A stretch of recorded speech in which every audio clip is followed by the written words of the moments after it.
going on, everybody? How we doing today? Obviously, a very grim Monday morning. Jets 0-3, got absolutely embarrassed yesterday at New England. And listen, we understand the predicament that the Jets were in. We know that they had 8 starters out. We know the odds were completely stacked against them for this game. I don't think anybody was expecting them to go up to New England with Luke Falk as their quarterback and get a victory. That's not what this game was about. To me, this game was still a complete indictment on the coaching staff, and I don't care that it's 3 games. I don't care that it's year 1 and you're learning new systems and you're plugging and playing new players. I understand those are all factors, but those are all factors that every single team across the National Football League is dealing with. This is not a problem that only exists for the New York Jets. There are plenty of teams out there with their backup quarterbacks, their number 2 quarterback, their number 3 quarterback, starters out, whatever it may be, and they find ways to get it done. And specifically on the offensive side of the ball, whether you have weapons or not, whether you have a quarterback or not, offensive schemes and play calling, good play call designs get guys open, okay? That's why you see Josh Allen throwing to open targets, like John Brown and those guys. That's why you see even the Patriots offense, for example. I mean, even when guys were going down, like Gordon and Edelman, when he left the game, they're wide open. There wasn't a defender within 5 yards of any of their wide receivers for most of that game. That's how easy it was for Brady to pick apart this defense. You had defenders giving 10-yard cushions to almost every receiver. You had Marcus May playing 20, 30 yards off the line of scrimmage. I mean, blown assignments, bad tackling, you name it. The defense was a joke, and the offense was even worse. Because at the very least, you could say, all right, the defense after the first 3 drives where they gave up, the 20 points, they settled down after that. All right, I mean, I'm not going to give them credit for that because, quite frankly, I just think the Patriots kind of took their foot off the gas. They realized what kind of game this was going to be. They realized the Jets weren't going to be able to put up anything offensively, and that their 20 points was probably going to be enough, and it was obviously more than enough. And even the 2 touchdowns that the Jets had, at least one of them, it wouldn't have happened if Tom Brady was in there. Not to take away credit from Jamal's pick 6, but it's just reality. I mean, Tom Brady's not, throwing that ball over the receiver's head where, Jamal Adams can run it back. So, again, just going back to the offense, everything that could go wrong so far with this offense has gone wrong. Adam Gase, through 36 drives or whatever it is, has 2 scoring drives for a total of 11 points. Meanwhile, the defense has 14 points off 2 pick 6s. The special teams has put up a touchdown. So I don't understand why people are giving excuses to this guy, why people are saying, it's a backup quarterback, there's only so much he could do. The offensive line's not playing well. Part of the offensive line not playing well is because of you. This offensive line was better last year, and you added 2 guys that have Pro Bowls on their resume, Osemele and Khalil. So to say that they downgraded on talent would be inaccurate. They got guys that, at least as far as their resume goes, the back of their football card should be better.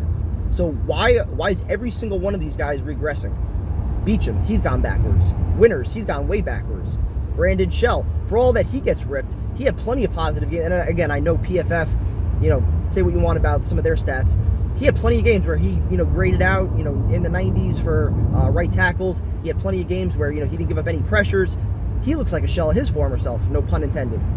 And then you got Khalil and Osemele. Khalil's getting bull rushed almost every play. There's 0 communication. Where's the tight end to help out? Where's a running back to chip? You got Bell, Powell, and Montgomery, 3 of the better run-blocking backs in the league, or pass-blocking backs in the league. Where are they?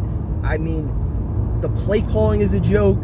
You got, 3rd and 3, 3rd and 9, throwing the ball behind the line of scrimmage. The only semblance of creativity is the Wildcat. This offense is going backwards. And again, I don't care who the quarterback is. It doesn't matter to me. You should be trying to make things easy for this guy. You should see in practice, are there communication breakdowns on the O-line where things are too complicated or they just can't get it done? Whatever it may be, you have to be able to adjust. You have to see these things in practice and know going into game day, this is going to work and this is not going to work. And I can tell you, 90% of those play calls, I could have told you were not going to work against New England. They were going to be ready for it. Bill Belichick knows Adam Gase. He knows the dink and dunk garbage that he does. He was ready for it. Like we said on Friday night, they were going to have 8-9 in the box. They were going to challenge you to throw the ball deep. Did you? No, you didn't. How many times did we throw the ball downfield? 4? 3? I don't know. And again, I know Luke Falk didn't have time. But why is that? Why has this O-line gone backwards so drastically? Why is it that veterans with Pro Bowls on their resume suddenly are unable to communicate and, know who to pick up and know where the blitz is coming from? Why don't these guys know anything? What are we doing in practice? The schemes, the play calls, all of it, it's a joke. Adam Gase does not get a pass just because there have been injuries. It doesn't work like that. You have to show that even when guys go down, you can make adjustments. You can put together a game plan that's going to get guys open offensively. That you could take away the strengths defensively for the opposing offense. We knew what the Patriots were going to do, yet we couldn't stop it. We knew exactly what they were going to do. Yet our cornerbacks 10 yards off almost every play. Can't tackle. Breakdowns, everything. Everything that could have gone wrong in this game and in the first 3 has gone wrong. Am I going to say the season's over? I don't know. If you come out of the bye and you're able to steal one with Philly, maybe, but even still, and listen, when it comes to Adam Gase, I'll say this. Do I think he should be fired right now? No, I'm not going to be that fan who, after 3 games is calling for his head coach to be fired. But if he doesn't drastically turn this around, if what looks like is going to happen with the locker room actually happens, where this act just wears thin, his my way or the highway, And speaking of that also, it's interesting how Greg Williams can hold guys accountable, bench Tremaine Johnson, get polite out of here. But Adam Gase, this offensive line's been doing the same garbage for 3 weeks. Nothing's happened there, but, that's beside the point. But if what looks like is going to happen with this locker room actually starts to happen, Gase is in trouble. All right? I don't care if people say year 1, missing Darnold, he's in trouble. If this continues, then especially when Darnold gets back, if Darnold doesn't show progress, he's in trouble. Because if there's one thing I've learned over the last couple years, watching Todd Bowles, I don't have any desire to wait around and hope that Adam Gase, the light bulb suddenly goes on and, he realizes all of his past mistakes that we knew he had coming from Miami, and now he's going to, suddenly correct it. I'm not going to wait for that. I'm not willing to wait for that. Why wait 2 years, 3 years, maybe 4 years, hoping that he's going to turn it around and do something that he hasn't shown the ability to do? If Darnold goes backwards when he comes back, especially if it's with, a locker room that's in turmoil, why are we bringing Gase back? Why are we going to allow him to have say over, the personnel? And if he doesn't have say over the personnel that Joe Douglas is going to bring in this offseason, then, we're still kind of in that same backwards mode, aren't we? Right? Where, the GM is picking players that maybe don't fit, what the head coach needs, and we need guys working on the same page.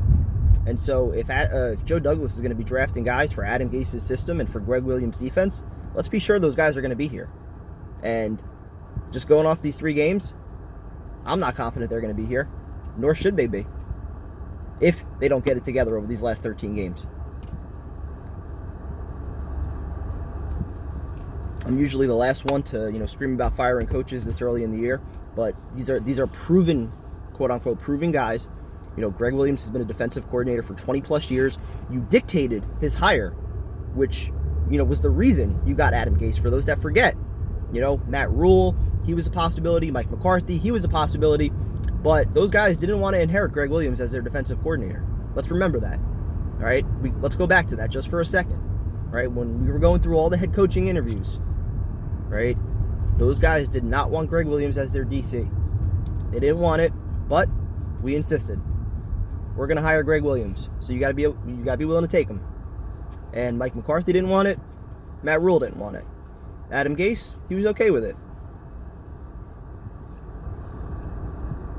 Again, I don't want to go crazy because, like I said, there's 8 starters out. I get that. But part of winning in this league involves being able to adjust, being able to adapt, being able to win when you're not at full strength. And the performance of this team, and I know it was against New England, against Belichick and the Patriots, doesn't matter to me. You came here with the expectation that you were going to try and take the division from them, that you were going to make a statement. Bad job. First 3 games could not have gone any worse than they've gone. So, Jet fans, try and hang in there. At least we got the bye week to look forward to. Talk to you guys soon. Go Jets.